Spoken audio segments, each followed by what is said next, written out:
ಶ್ರೀ ಗುರುಭ್ಯೋ ನಮಃ. ಗುರುಚರಿತ್ರ ಪ್ರಸಾದೇನ ಕಣ್ವಪೀಠೆ ವಿರಾಜಿತಂ ವಿದ್ಯಾತಪೋನಿಧಿಂ ವಂದೇ ವಿದ್ಯಾಮನೋಹರ ಕರೋದ್ಭವ. ಇಂದು ನಾವು ಮಾಧವ ತೀರ್ಥರಿಂದ ಸ್ಥಾಪಿಸಲ್ಪಟ್ಟ ಕಣ್ವ ಮಠದ ಯತಿಗಳ ಪರಂಪರೆಯಲ್ಲಿ 10ನೇ ಯತಿವರ್ಯರಾದಂತಹ ಶ್ರೀ 1008 ಶ್ರೀ ವಿದ್ಯಾತಪೋನಿಧಿ ತೀರ್ಥರ ಚರಿತ್ರೆಯನ್ನು ಅವಲೋಕನ ಮಾಡೋಣ. ಪುಣ್ಯ ಸಂಪಾದಿಸಿಕೊಳ್ಳೋಣ. ಮಹಾಮಹಿಮರನ್ನು ಸ್ಮರಿಸಿಕೊಳ್ಳುವುದೇ, ಅವರ ಚರಿತ್ರೆಯನ್ನು ಕೇಳುವುದೇ, ಅವರ ಗುಣಗಾನವನ್ನು ಮಾಡುವುದೇ ಪರಮ ಭಾಗ್ಯ, ಪರಮ ಪುಣ್ಯದಾಯಕ ಅಂತ ಹಿರಿಯರು ಹೇಳ್ತಾ ಇದ್ದಾರೆ. ಅಂತಹ ಮಹಾಮಹಿಮರ ಚರಿತ್ರೆಯನ್ನು ಅವಲೋಕಿಸೋಣ. ಯಾರೋ ಒಬ್ಬ ವ್ಯಕ್ತಿಯ ಸಾಧನೆಯ ಹಿಂದೆ ಬಹುದೊಡ್ಡ ಶ್ರಮ ಇರ್ತದೆ, ಬಹುದೊಡ್ಡ ಚರಿತ್ರೆ ಇರ್ತದೆ. ಬರೀ ಸಾಧನೆಯನ್ನು ನೋಡೋದಲ್ಲ, ಆ ಹಿಂದೆ ನಡೆದಂತಹ ಎಲ್ಲ ಘಟನೆಗಳನ್ನು ಅವಲೋಕನ ಮಾಡುವುದರ ಮೂಲಕ ಆ ಎಲ್ಲ ಘಟನೆಗಳು ನಮಗೆ ದರ್ಶನವಾಗ್ತವೆ ಅನ್ನುವಂಥ ಮಾತನ್ನು ನಾವು ಇಲ್ಲಿ ಮನನ ಮಾಡಿಕೊಳ್ಬೇಕಾಗಿದೆ.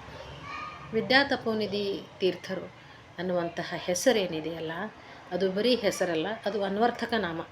ಅವರು ನಿಜವಾಗಿಯೂ ತಪೋಬಲರು ಅನ್ನುವಂಥ ವಿಚಾರ ಎಲ್ಲ ಭಕ್ತರಿಗೂ ಕೂಡ ಅದು ಮನದಟ್ಟಾಗಿರುವಂತಹ ವಿಚಾರ. ಆದ್ದರಿಂದ ಅವರ ಒಂದು ಹಿಂದಿನ ಪೂರ್ವಾಶ್ರಮದ ವಿಚಾರವನ್ನು ಅವಲೋಕನ ಮಾಡಿಕೊಳ್ಳೋಣ. ಇವರ ಪೂರ್ವಾಶ್ರಮದ ಹೆಸರು ರಂಗನಾಥ ಭಟ್ಟ ಅನ್ನುವಂಥದ್ದು. ತಂದೆ ಜೀವಣ್ಣ ಭಟ್ರು, ತಾಯಿ ಚಂದುಬಾಯಿ ಅನ್ನುವಂಥದ್ದು. ಇವರು ವೈದಿಕ ಕೃಷಿ ಪ್ರಧಾನವಾದ ಸಾತ್ವಿಕ ಮನೆತನದವರು. ಇವರು ಮೂಲತಃ ವಿಜಾಪುರ ಜಿಲ್ಲೆಯ ಬಾಗೇವಾಡಿ ತಾಲೂಕಿನ ಬಳೂತಿ ಗ್ರಾಮದವರು. ಇವರು ಸಾರವಾಡ ಗ್ರಾಮದಲ್ಲಿ 1901ರಲ್ಲಿ ಜನಿಸ್ತಾರೆ. ಕ್ರಿಸ್ತಶಕ 1901 ಜ್ಯೇಷ್ಠ ಶುದ್ಧ ಪೌರ್ಣಿಮೆಯ ದಿನ ಜನಿಸ್ತಾ ಇದ್ದಾರೆ. ಇವರು ಎತ್ತರವಾದಂತಹ ದೇಹ, ಉದ್ದು ನೀಳವಾದಂತಹ ತೋಳುಗಳು, ತೀಕ್ಷ್ಣವಾದಂತಹ ಕಣ್ಣು, ತಪೋಬಲದಿಂದ ಸೂಸುವಂತಹ ಕಾಂತಿ. ಹೀಗೆ ನೋಡಿದ ತಕ್ಷಣ ಕೈ ಮುಗಿದು ತಲೆಬಾಗಬೇಕು ಅನ್ನುವಂತಹ ವ್ಯಕ್ತಿತ್ವ. ಇಂತಹ ವ್ಯಕ್ತಿ ಮಗುವಾಗಿದ್ದಾಗ ಸುಸಂಸ್ಕೃತನಾಗಿದ್ದ. ಬಾಲ್ಯದಲ್ಲಿ ವೆಂಕಣ್ಣ ಭಟ್ರು ಅನ್ನುವಂತಹ ಗುರುಗಳಿಂದ ವಿದ್ಯೆಯನ್ನು ಅವರು ಕಲಿತಾರೆ. ಜ್ಯೋತಿಷ್ಯ, ಛಂದಸ್ಸು, ವೈದಿಕ ವಿದ್ಯೆ, ಪೌರೋಹಿತ್ಯ ಅನ್ನುವಂಥ ಈ ಥರದ ಎಲ್ಲ ವಿದ್ಯೆಗಳನ್ನು ಅವರು ತಮ್ಮೂರಿನಲ್ಲೇ ಅವರು ಕಲಿತುಕೊಳ್ತಾರೆ. ಇವರು ವಯಸ್ಸಿಗೆ ಬಂದಾಗ ಇವರನ್ನು ಗದಗ ಜಿಲ್ಲೆಯ ಯಕ್ಕುಂಡಿ ಗ್ರಾಮದ ರಮಾಬಾಯಿ ಎಂಬ ಕನ್ಯೆಯೊಡನೆ ಇವರಿಗೆ ವಿವಾಹ ಆಗ್ತದೆ. ಸ್ವಲ್ಪ ಇರ್ತಾ ಇದ್ದರು. 4 ದಿನ ಅಷ್ಟೊತ್ತಿಗೆ ಜೀವಣ್ಣ ಭಟ್ರು ಹರಿಪಾದವನ್ನು ಸೇರ್ತಾರೆ. ಆಗ ಇವರಿಗೆ ಸಂಸಾರದ ಭಾರ ಬೀಳೋದಕ್ಕೆ ಶುರುವಾಗ್ತದೆ. ಸಂಸಾರದ ಭಾರವನ್ನು ಹೊತ್ತುಕೊಳ್ಳುವಂತಹ ಸಂದರ್ಭ ಬರ್ತದೆ. ಎಷ್ಟು ಕಷ್ಟಗಳು ಬರ್ತವೆ. ತಂದೆ ಇಲ್ಲ ಅನ್ನುವಂಥದ್ದು ಒಂದು ಕಷ್ಟವಾದರೆ, ಇಡೀ ಸಂಸಾರವನ್ನು ನಿಭಾಯಿಸಬೇಕು ಅನ್ನುವಂಥದ್ದು ಇನ್ನೊಂದು ಕಷ್ಟ. ಈ ಸಂದರ್ಭದಲ್ಲಿ ಅವರು ಅನೇಕ ಕಷ್ಟಗಳನ್ನು ಎದುರಿಸ್ತಾ ಇರ್ತಾರೆ. ಅವರ ಮನೆಯೊಳಗೆ ಸಾವು ನೋವುಗಳು ಸಂಭವಿಸೋದು, ಬರೀ ಮನುಷ್ಯರಿಗೆಲ್ಲ ಪ್ರಾಣಿಗಳಿಗೂ ದನಕರುಗಳು ಸಂಭವಿಸೋದು, ಈ ಥರ ಅನೇಕ ಕಷ್ಟ ನಷ್ಟಗಳನ್ನು ಅನುಭವಿಸ್ತಿರ್ಬೇಕಾದಾಗ ಒಂದು ಸಾರಿ ಟೆಂಬೆ ಮಹಾರಾಜರಾದ ಶ್ರೀ ವಾಸುದೇವಾನಂದ ಸರಸ್ವತಿ ಮಹಾಸ್ವಾಮಿಗಳು ಅವರ ಊರಿಗೆ ಆಗಮಿಸ್ತಾರೆ. ಶ್ರೀ ವಾಸುದೇವಾನಂದ ಸರಸ್ವತಿ ಮಹಾಸ್ವಾಮಿಗಳು ಅವರು ಬಳೂತಿ ಗ್ರಾಮಕ್ಕೆ ಬರ್ತಾರೆ. ಆ ಬಳೂತಿ ಗ್ರಾಮದಲ್ಲಿ ಅವರು ಸಂಚಾರ ಮಾಡ್ತಿರ್ಬೇಕಾದಾಗ ಇವರ ಗೃಹಕ್ಕೂ ಕೂಡ ಅವರಿಗೆ ಆಹ್ವಾನವನ್ನು ಕೊಡ್ತಾರೆ. ಅವರು ಇವರ ಮನೆಗೆ ಬಂದಾಗ ಅವರು ಅವಲೋಕ್ತಾರೆ. ಅವರು ಜ್ಞಾನಿಗಳಿರ್ತಾರೆ, ತಪಸ್ವಿಗಳಿರ್ತಾರೆ, ಅವರಿಗೆ ಅರ್ಥ ಆಗ್ತದೆ. ಅವರು ಇವರಿಗೆ ಹೇಳ್ತಾರೆ ಏನು ಅಂದರೆ, ನಿಮ್ಮ ಮನೆಯೊಳಗೆ ಈ ಎಲ್ಲ ಕಷ್ಟ ನಷ್ಟಗಳು ಆಗ್ತಿರೋದಕ್ಕೆ ಏನೋ ಬೇರೆ ಕಾರಣ ಇದೆ, ಅದಕ್ಕೆ ನೀವು ಗುರುಚರಿತ್ರೆಯನ್ನು ಪಾರಾಯಣ ಮಾಡಬೇಕು ಅಂಥೇಳಿ ಸೂಚಿಸ್ತಾರೆ. ಗೊತ್ತಿಲ್ಲ ನಮಗೆ ಒಳ್ಳೆಯ ಸಂದರ್ಭಗಳು ಹೆಂಗೆ ಬರ್ತಾವೋ, ಯಾರ ಮುಖಾಂತರ ಬರ್ತಾವೋ ಗೊತ್ತಿಲ್ಲ. ಅದು ಯೋಗಾನುಯೋಗ. ಅವರು ಇಲ್ಲಿ ಬರಬೇಕು, ಈ ಥರ ಬದಲಾವಣೆ ಆಗಬೇಕು ಅನ್ನುವಂಥದ್ದು ಒಂದು ಯೋಗ. ಅವರು ಹೇಳ್ತಾರೆ, ನಿಮ್ಮ ಮನೆಯೊಳಗೆ ನೀನೇನು ಮಾಡು, ಗುರುಚರಿತೆಯನ್ನು ಪಾರಾಯಣ ಮಾಡು, 1 ಸಪ್ತಾಹ ಮಾಡಬೇಕು ಅಂತ ಹೇಳ್ತಾರೆ. 1 ಸಪ್ತಾಹ ನೀ ಮಾಡಬೇಕು ಅಂತ. ಹಾಗೆ ಇವರು ಸರಿ ಅಂತಂದು ಎಲ್ಲ ಏನೋ ಕಷ್ಟ ನಷ್ಟಗಳಲ್ಲಿ ಇರಬೇಕಾದಾಗ ಯಾರೋ ಒಬ್ಬರು ಇಂತಹ ಮಾತುಗಳು ಹೇಳಿದಾಗ ಮನುಷ್ಯಗೆ ಖುಷಿ ಆಗ್ತದೆ, ಸಮಾಧಾನ ಆಗ್ತದೆ. ಆಗ ಅವರಂದರು ಆಯಿತು ಮಾಡಬೇಕು ಅಂಥೇಳಿ ಅದೇ ವಿಚಾರ ಮಾಡ್ತಾ ಗುಂಗಿನಲ್ಲಿ ಅವರು ಮಲ್ಕೊತಾರೆ. ಆಗ ಅವರಿಗೊಂದು ಕನಸು ಬೀಳ್ತದೆ. ರಾತ್ರಿ ಒಂದು ಸ್ವಪ್ನವನ್ನು ಅವರು ಕಾಣ್ತಾರೆ. ಒಂದು ಒಂದು ದೊಡ್ಡ ಒಂದು ಮನೆ, ಆ ಮನೆಯ ಮಧ್ಯದಲ್ಲಿ ಒಂದು ಮೂರ್ತಿ, ಆಮೇಲೆ 7 ಜನ ಅಲ್ಲಿ ಸನ್ಯಾಸಿಗಳು ಅವರಿಗೆ ಕಾಣಿಸ್ತಾರೆ. ಇವರು ಅಲ್ಲಿ ಔದುಂಬರ ಗಿಡ ಇರ್ತದೆ, ಅಲ್ಲಿ ಪೂಜೆ ಮಾಡಬೇಕು ಅಂತ ಹೋದಾಗ ಅವರು ಇವರ ಕೈ ಹಿಡಿತಾರೆ. ಕೈ ಹಿಡಿದು ನೀನು ಈ ಅನುಷ್ಠಾನವನ್ನು ಪೂರ್ಣಗೊಳಿಸು, ಈ ಸಪ್ತಾಹವನ್ನು ಪೂರ್ಣಗೊಳಿಸು ಅಂತ ಹೇಳಿ ಅವ್ರು ಏನು ಮಾಡ್ತಾರಂದ್ರೆ ಇವ್ರ ಹತ್ರ ವಚನ ತೊಗೊತಾರೆ. ಉಳಿದ 6 ಜನ ಮತ್ತು ಇವರು ವಚನ ತೊಗೊತಾರೆ. ಖಂಡಿತವಾಗಿ ಇದನ್ನು ಏನು ಮಾಡಬೇಕು, ಮುಗಿಸ್ಬೇಕು, ಸಂಪನ್ನಗೊಳಿಸ್ಬೇಕು ಅಂತ ಅವರು ತೊಗೊತಾರೆ. ಹಾಗೆ ಇವರು ನಿದ್ದೆಗಣ್ಣಲ್ಲಿ ಸ್ವಪ್ನದಲ್ಲಿ ಆಯಿತು ಅಂತ ಒಪ್ಪಿಗೆ ಕೊಡ್ತಾರೆ. ಎಚ್ಚರಾಗಿ ನೋಡ್ತಾರೆ. ಅವರಿಗೆ ಗೊತ್ತಾಗ್ತದೆ ಏನೋ ಮಹಾನುಭಾವರು ಇವರು, ನನ್ನ ಉದ್ಧಾರಕ್ಕಾಗಿ ಇವರು ಬಂದಿದ್ದಾರೆ ಎನ್ನುವಂಥದ್ದು. ಆಗ ಅವರು ಕೃಷ್ಣಾ ನದಿಯ ತೀರದ ಒಂದು ನಡುಗಡ್ಡೆಯಲ್ಲಿ ಔದುಂಬರ ಗಿಡದ ಕೆಳಗಡೆ ಇವರು ಏನು ಮಾಡ್ತಾರೆ, ಅನುಷ್ಠಾನ ಮಾಡೋದಕ್ಕೆ ಸ್ಟಾರ್ಟ್ ಮಾಡ್ತಾರೆ. ತಮ್ಮ ಎಲ್ಲ ಮಿತ್ರರೊಂದಿಗೆ 1 ವಾರ ಮಾಡೋದಕ್ಕೆ ಶುರು ಮಾಡ್ತಾರೆ. 1 ವಾರ, 1ನೇ ದಿನ ಮಾಡ್ತಾರೆ. ಅವತ್ತು ಆ ಗಿಡದಲ್ಲಿ ಒಂದು ಸರ್ಪ ಬಂದು ವಾಸವಾಗ್ತದೆ. ಜನ ಎಲ್ಲ ಹೆದರಿ ದೂರ ಹೋಗ್ತಿರ್ತಾರೆ.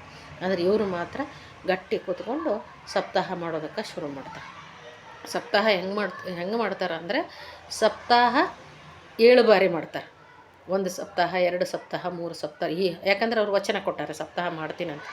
ಅವ್ರು ಏನಿಲ್ಲ, 2 ಉತ್ತುತ್ತಿ ನೈವೇದ್ಯ ಮಾಡೋದು, 2 ಉತ್ತುತ್ತಿ ತೊಗೊಳ್ಳೋದು, ಅಥವಾ ಇನ್ನೊಂದು ಸಾರಿ ಬರೀ ಶೇಂಗಾನ ನೈವೇದ್ಯ ಮಾಡೋದು, ಬರೀ ಶೇಂಗದ ಮೇಲೆ ಇರೋದು, ಅಥವಾ ಇನ್ನೊಂದು ಸಾರಿ ಹಾಲು ನೈವೇದ್ಯ ಮಾಡೋದು, ಬರೀ ಹಾಲಿನ ಮೇಲೇ ಇರೋದು, ಇನ್ನೊಂದು ಸಾರಿ ಕಂದಮೂಲಗಳನ್ನು ನೈವೇದ್ಯ ಮಾಡೋದು, ಕಂದಮೂಲಗಳ ಮೇಲೇ ಇರೋದು.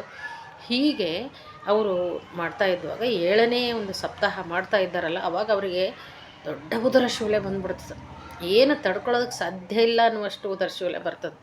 ಆಗ ಅವರು ಎಲ್ಲರೂ ಹೇಳ್ತಾರೆ, ಬಿಟ್ಬಿಡ್ರಿ ಸಾಕು, ಇನ್ನು ನಿಮಗೆ ಇದು ಜೀವಕ್ಕೆ ಅಪಾಯದ, ಬಿಟ್ಬಿಡ್ರಿ ಅಂತ. ಆದರೆ ಇವ್ರು ಅಂತಾರೆ, ಇಲ್ಲ ನಾನು ಹಿಡಿದಿದ್ದು ಮಾಡೇ ತೀರ್ತೀನಿ ಅಂತ ಹಠವಾದಿ ಅವರು. ಇಲ್ಲ, ನಾನು ಮಾಡ್ತೀನಿ ಅಂತ ಮಾಡಿದಾಗ ಅವರ ಒಂದು ರಾತ್ರಿ ಕನಸಿನಲ್ಲಿ ಒಬ್ಬ ಬ್ರಾಹ್ಮಣ, ಬೆಳಗಾವಿ ಕನಸಲ್ಲ ನನಸಲ್ಲ ಆ ಥರದ ಒಂದು ಸ್ಥಿತಿಯಲ್ಲಿ ಒಬ್ಬ ಬ್ರಾಹ್ಮಣ ಬರ್ತಾರೆ. ಬಂದು ಹೇಳ್ತಾನೆ, ನೀನೊಂದು ರುದ್ರ ಅಧ್ಯಯನ ಮಾಡು ಅಂತ. ಆಗ ಅವರಂದ್ರಂತ ನಂಗೆ ಬರೋದಿಲ್ಲ ಅಂತ. ನಾನು ಹೇಳ್ತೀನಿ, ಹೇಳ್ಕೊಟ್ಟಂಗೆ ನೀವು ಮಾಡು ಅಂತ. ಸರಿ ಅಂತ ಅವ್ರು ಹೇಳ್ಕೊಟ್ಟಂಗೆ ಇವರು ಮಾಡಿದರು.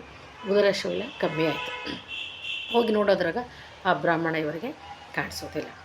ಹೀಗೆ ಇವರು ರುದ್ರಪಾರಾಯಣ ಮತ್ತು ಗುರುಚರಿತೆ ಪಾರಾಯಣವನ್ನು ಬಹಳ ನಿಷ್ಠೆಯಿಂದ ಶ್ರದ್ಧೆಯಿಂದ ಮಾಡ್ತಾಯಿದ್ರು. ಆಮೇಲೆ ಇವರು ಆಂಜನೇಯನ ಒಂದು ಆರಾಧನೆಯನ್ನು ಮಾಡುವಂಥ ಒಂದು, ಆಮೇಲೆ ಭಾಗವತ ಸಪ್ತಾಹ ಏಕಾದಶಿಯ ದಿನ ನಿತ್ಯ ನಿಷ್ಠೆಯಿಂದ ಮಾಡುವಂತಹ ಒಂದು ಕೆಲಸ. ಹೀಗೆ ಇವೆಲ್ಲ ಮಾಡುವುದರ ಮುಖಾಂತರ ಅವರ ಸ್ಥಿತಿಗತಿಗಳೆಲ್ಲ ಸುಧಾರಿಸಿದವು. ಆಗ ಅವರಿಗೊಂದು ಗಂಡು ಮಗು ಹುಟ್ಟು, ಅದಕ್ಕೆ ಔದುಂಬರ ಅನ್ನುವಂತಹ ನಾಮಕರಣವನ್ನು ಮಾಡಿದರು. ಹೀಗೆ ಅವರು ಸುಖವಾಗಿ ಇರುವಂತಹ ಸಂದರ್ಭ ಬಂತು. ಈ ಕಡೆ ಅಲ್ಲಿ ನಮ್ಮ ಕಣ್ಣವ ಮಠದ ವಿದ್ಯಾಮನೋಹರ ತೀರ್ಥರ ಆರೋಗ್ಯ ಹದಗೆಡೋದಕ್ಕೆ ಶುರುವಾಯಿತು. ಆಗ ಭಕ್ತರೆಲ್ಲರೂ ಇವರ ಉತ್ತರಾಧಿಕಾರಿಯನ್ನು ನಾವು ಹುಡುಕಬೇಕು, ಯಾರು ಸಮರ್ಥರು ಅಂತ ವಿಚಾರ ಮಾಡಬೇಕಾದಾಗ ನಮ್ಮ ವಿದ್ಯಾತಪೋನಿಧಿ ತೀರ್ಥರು ಅಂದರೆ ರಂಗನಾಥ ಭಟ್ಟರು ಪೂರ್ವಾಶ್ರಮ, ಇವರ ಒಂದು ಸಾಧನೆ, ಇವರ ಒಂದು ವಿಚಾರ ಎಲ್ಲ, ತಪಶಕ್ತಿ ಎಲ್ಲ ಜನರಿಗೆ ಪರಿಮಳದಂತೆ ತಲುಪೋದಕ್ಕೆ ಶುರುವಾಗಿತ್ತು. ಆಗ ಎಲ್ಲ ಮಠದ ಭಕ್ತರೆಲ್ಲರೂ ಬಳೂತಿ ಗ್ರಾಮಕ್ಕೆ ಬಂದು ಇವರನ್ನು ಕೇಳಿದರು, ನಮ್ಮ ಶ್ರೀಮಠಕ್ಕೆ ತಾವು ಪೀಠಾಧಿಪತಿಗಳಾಗಬೇಕು, ಮುಂದುವರಿಸಬೇಕು, ಮಠದ ಒಂದು ಜವಾಬ್ದಾರಿಯನ್ನು ಹೊತ್ಕೊಳ್ಬೇಕು ಅಂತ ಅವರಿಗೆ ವಿನಂತಿ ಮಾಡಿಕೊಂಡ್ರು. ಆಗ ಅವ್ರು ಹೇಳಿದರು, ಇಲ್ಲ ನನಗೆ ಆಗೋದಿಲ್ಲ, ಮಗಳಿದ್ದಾಳೆ, ಮಗ ಇದ್ದಾನೆ, ಅವ್ರದ್ದೆಲ್ಲ ಮದುವೆ ಮಾಡಬೇಕು, ನನ್ನ ಹೆಂಡತಿ ಇದ್ದಾಳೆ, ನಾನಷ್ಟು ತಕ್ಷಣ ನಿಮಗೆ ಬಿಟ್ಟು ಬರೋದಕ್ಕೆ ಸಾಧ್ಯ ಇಲ್ಲ ಅಂತ ಅವ್ರು ಹೇಳಿದರು. ಆಗ ಮತ್ತು ಅನಿವಾರ್ಯವಾಗಿ ಅವರು ಮುಂದೆ ಹೋದರು. ಆದರೆ ಏನೋ ಗೊತ್ತಿಲ್ಲ, ಭಗವಂತನ ಒಂದು ಏನೋ ಸಂಕಲ್ಪ ಇತ್ತು ಗೊತ್ತಿಲ್ಲ, ಒಂದು ಸ್ವಲ್ಪ ದಿನದಲ್ಲೇ ಅವರ ಪತ್ನಿ ರಮಾಬಾಯಿ ಅವರು ಸ್ವರ್ಗಸ್ಥರಾದರು. ಅದೇ ಸಮಯದಲ್ಲಿ ವಿದ್ಯಾಮನೋಹರ ತೀರ್ಥರ ಆರೋಗ್ಯ ಇನ್ನೂ ಹದಗೆಡೋದಕ್ಕೆ ಶುರುವಾಯಿತು.